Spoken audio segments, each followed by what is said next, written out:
Aloe is naturally antibacterial and an antiseptic that contains salicylic acid and sulfur, which inhibits fungi and bacteria. All these things might sound really familiar to you if you are familiar with any acne products, because it is very popular medication for healing acne from the root. While all of these masks are designed to treat acne, each mask has a unique emphasis depending on what your other concern is. For example, skin sensitivity, post-acne scarring, or hyperpigmentation. Aloe vera face masks are fantastic healers for acne and creating healthy, clear skin.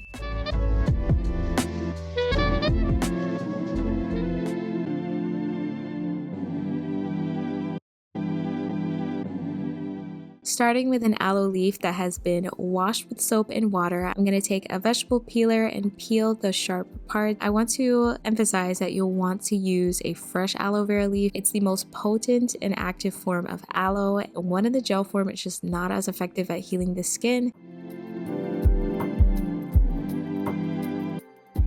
You want to just chop up the aloe and remove the latex. Now, when you first cut the aloe, you'll find that there's yellow liquid seeping out of it, or if you're to put it on a paper towel, you'll see that there is yellow liquid. This is a naturally occurring latex that can cause itchiness and irritation in the skin. This isn't anything to worry about. It is completely normal, but we do need to properly remove it in order to reap all of the benefits from the aloe vera face masks. After you finish chopping the aloe and wiping the excess latex, you can soak the aloe pieces in clean water for 2 to 3 hours or overnight.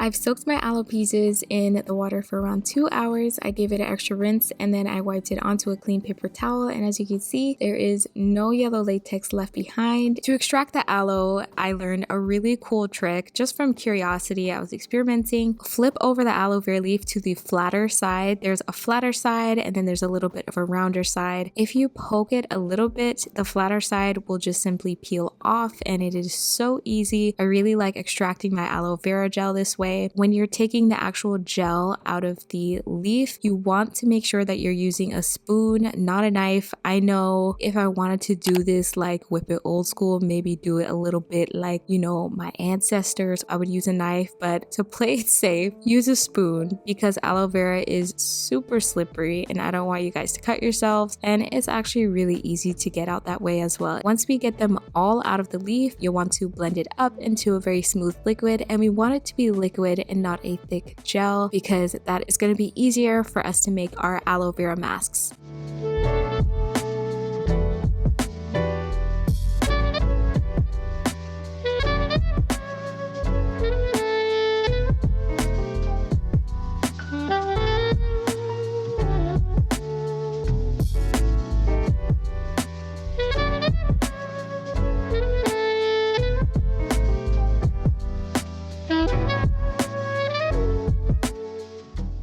Calendula and aloe are two things I grew up using on my skin because I used to have issues with dermatitis, and my mom always had it on hand to soothe and heal any flare-ups that I had. Calendula is a moisturizing anti-inflammatory, which is so helpful for inflammatory skin conditions like acne. It's high in antioxidants, and it also helps to protect the skin from pollutants and environmental irritants.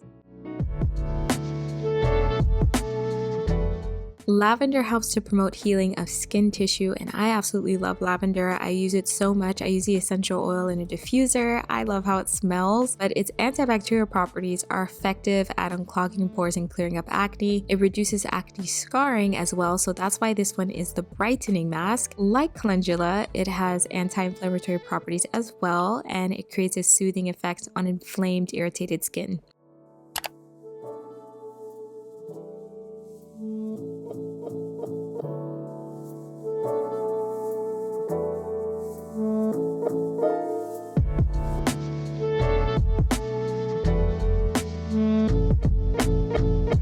If you really are looking to detoxify your skin and pull out any impurities from deep within, this mask is going to be the one for you. And we're using the power of clay, specifically Fuller's Earth clay. It helps to clarify and deeply cleanse the pores, helping them to appear smaller. This one also helps to even out the skin tone.